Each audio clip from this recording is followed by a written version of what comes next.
Riri, kumpulan dongeng dan cerita anak.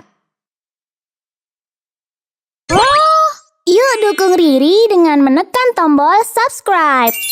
Jangan lupa bunyikan tanda lonceng untuk notifikasi. Selamat menonton.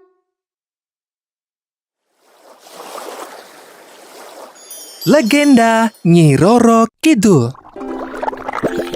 Dikisahkan di tanah Jawa, tepatnya di daerah Pajajaran, terdapat sebuah kerajaan purba yang dipimpin oleh seorang prabu bernama Munding Wangi, atau lebih dikenal sebagai Prabu Siliwangi ke-6.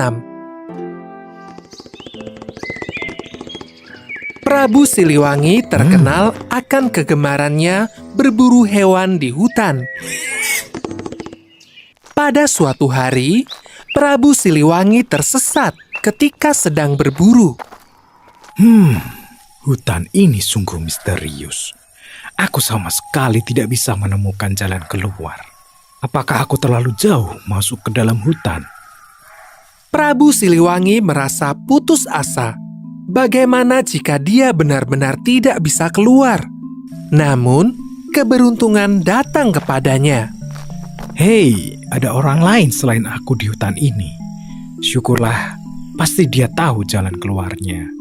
Prabu segera menghampiri orang tersebut. Dia sungguh terkejut ketika mengetahui bahwa sosok yang dia lihat ternyata seorang wanita cantik. Ada wanita di tengah hutan begini? Sungguh aneh sekali. Namun siapa tahu dia benar-benar bisa menolongku.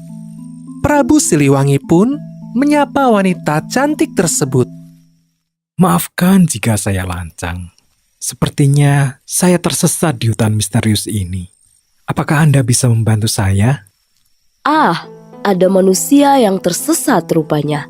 Bagaimana bisa kamu sampai jauh ke jantung hutan seperti ini? Saya terlalu asik berburu hingga tidak memperhatikan arah.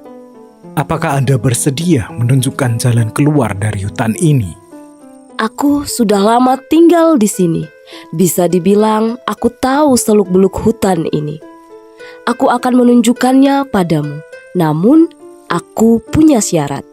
Apakah itu kalau saya boleh tahu? Aku selama ini hidup sendirian di hutan ini. Tinggallah bersamaku untuk beberapa waktu, maka akan kutunjukkan jalan keluar. Prabu merasa tidak ada ruginya berkorban sedikit daripada tidak bisa keluar sama sekali. Maka, Prabu pun menyetujui syarat tersebut. Baiklah, kuturuti persyaratanmu itu. Keputusan yang bijaksana. Tentunya tidak akan terjadi masalah pada kerajaanku jika aku tinggal beberapa hari saja. Wanita itu mengajak Prabu pulang ke rumahnya. Rumahmu seperti istana kerajaan. Siapakah kau sebenarnya? Wanita itu hanya tersenyum tanpa menjawab pertanyaan Prabu Siliwangi. Prabu Siliwangi tinggal di hutan lebih lama dari rencananya. Dia jatuh hati pada wanita misterius itu. Hingga akhirnya mereka pun menikah.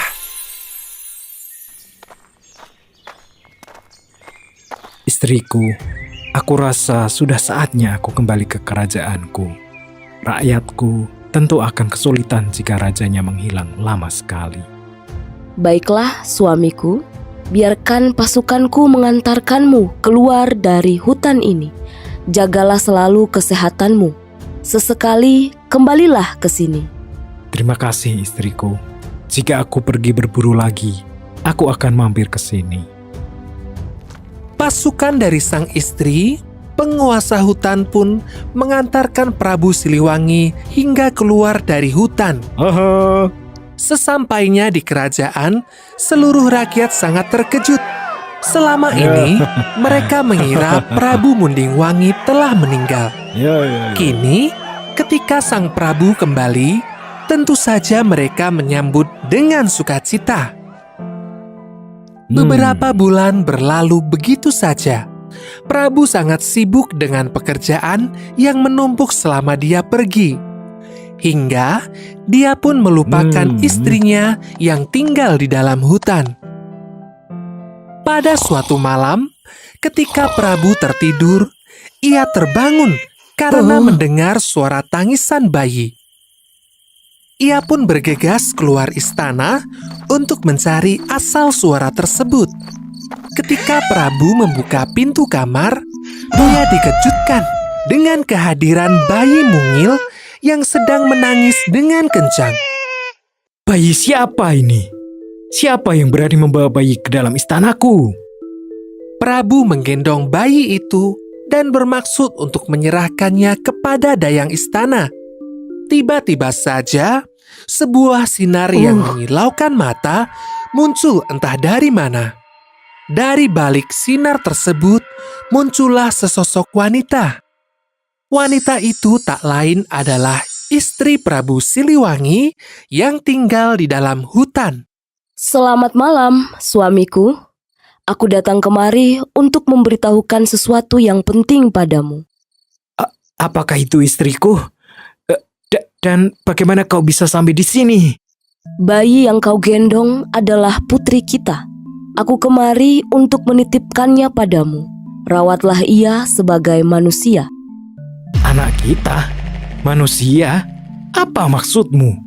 Aku sebenarnya adalah siluman, ratu penguasa hutan. Aku ingin kau membesarkannya selayaknya kaummu, manusia. Berikanlah yang terbaik untuknya. Jagalah dia dengan baik. Belum sempat Prabu menjawab permintaan istrinya, asap putih menyelimuti ratu dan menghilang dari hadapan Prabu Siliwangi. Prabu pun membawa masuk putrinya itu ke dalam kamar dan berjanji akan merawatnya dengan baik. Sungguh bayi mungil yang cantik. Akan kuberi nama kau Putri Kadita. Beberapa tahun berlalu, Putri Kadita tumbuh menjadi gadis yang cantik jelita dan baik hati. Prabu merasa senang putrinya tumbuh menjadi gadis yang cantik dan berbudi baik.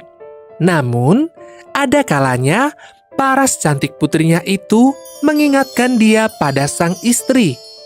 Prabu sudah mencoba puluhan kali untuk mencari istana istrinya di tengah hutan. Namun, usahanya selalu gagal. Apakah istriku benar-benar telah meninggalkanku? Waktu terus berlalu, dan Prabu mengkhawatirkan kerajaannya. Ia tidak lagi memiliki istri, dan dia tidak juga memiliki putra untuk meneruskan tahtanya. Apakah sebaiknya dia menikah lagi? Putriku, ayah ingin meminta persetujuanmu untuk menikah lagi. Ayah harus memiliki putra untuk meneruskan tahta kerajaan ini. Jika itu memang kehendak ayahanda, demi kebaikan negeri ini, putri tentu akan menyetujuinya. Terima kasih, putriku. Tidak lama kemudian, Prabu Siliwangi pun menikah dengan seorang wanita bangsawan bernama Dewi Mutiara. Beberapa bulan setelah pernikahan, berita baik terdengar. Dewi Mutiara dikabarkan mengandung seorang bayi laki-laki. Hal ini membawa kebahagiaan bagi Prabu dan Putri Kadita. Di tengah kehamilannya, Dewi Mutiara berubah menjadi ratu yang pemarah, egois, dan suka memerintah.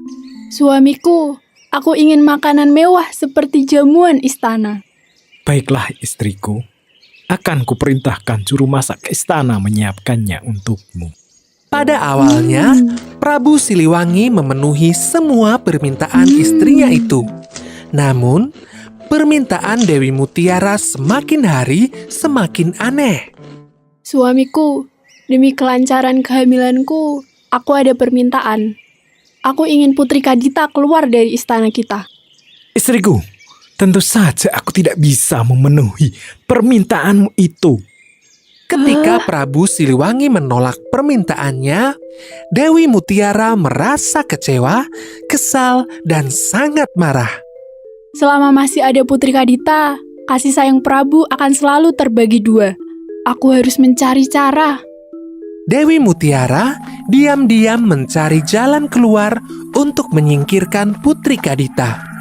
dia pun pergi menemui seorang tukang tenung atau dukun sakti. Akan kubayar berapapun yang kamu mau, asalkan kau bisa membuat Putri Kadita keluar dari istana. Baiklah, bayaran untuk itu sangatlah mahal. Suatu malam, saat Putri Kadita sedang tertidur dengan nyenyak, asap tebal berbau busuk menyelimuti tubuhnya. Namun anehnya, Putri Kadita tidak merasakannya. Pagi harinya, seluruh tubuh Putri Kadita dipenuhi dengan bintik-bintik bernanah. Ada apa dengan badanku? Kenapa menjadi begini? Prabu segera memberi perintah pada abdi setianya untuk memanggil tabib. Segera panggil tabib paling hebat kemari. Seluruh tabib dari berbagai penjuru negeri telah didatangkan. Akan tetapi, tidak ada seorang pun yang mampu menyembuhkan putrinya itu. Pada saat itulah, Dewi Mutiara menyampaikan bisikan jahat. Suamiku, alangkah baiknya jika Putri Kadita diasingkan dari kerajaan. Tak ada seorang tabib pun yang mampu menyembuhkannya.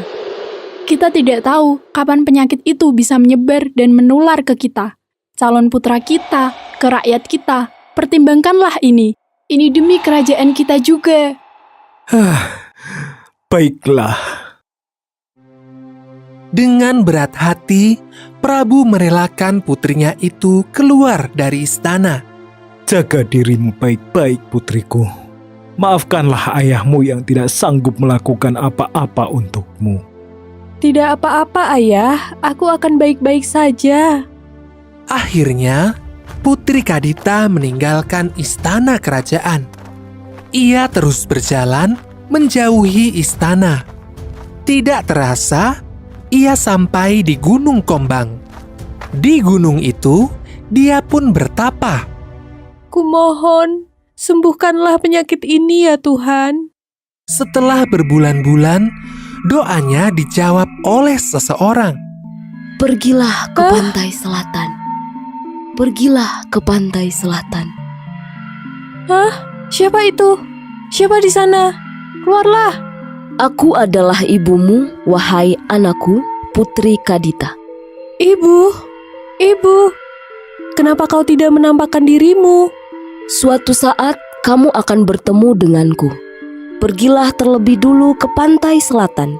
Entah bagaimana, Putri Kadita merasa yakin bahwa suara itu memang ibunya. Putri Kadita pun segera berlari ke arah selatan. Dia berlari dan berlari selama berhari-hari. Ketika dia telah sampai di pinggir pantai selatan, suara sang ibu muncul kembali. Sekarang ceburkanlah dirimu ke dalam laut, menyatulah dengan alam. Tapi Bu, Maka Putri Kadita pun segera menceburkan diri ke laut. Tidak disangka, keajaiban terjadi. Semua bintik di tubuhnya perlahan menghilang. Tidak hanya itu, ia juga berubah menjadi lebih cantik. terima kasih Laut. Kamu telah menyembuhkan penyakitku di saat tidak ada yang mampu menyembuhkanku. Sebagai balasannya, aku akan tinggal di sini. Putri Kadita pun akhirnya memutuskan untuk tinggal di laut. Tidak hanya itu, ia juga mendirikan istana dan mengumpulkan ribuan pasukan. Sejak saat itu, Putri Kadita dikenal sebagai Nyi Roro Kidul atau Sang Ratu Pantai Selatan Pulau Jawa. Nasihat dari cerita ini adalah selalu utamakan kebaikan sekalipun kita dicelakai. Mari belajar sambil bermain. Download aplikasi Marble di Android dan iOS. Aplikasi teman belajar anak-anak. Lengkap dan menyenangkan. Download sekarang. MARBEL Marble.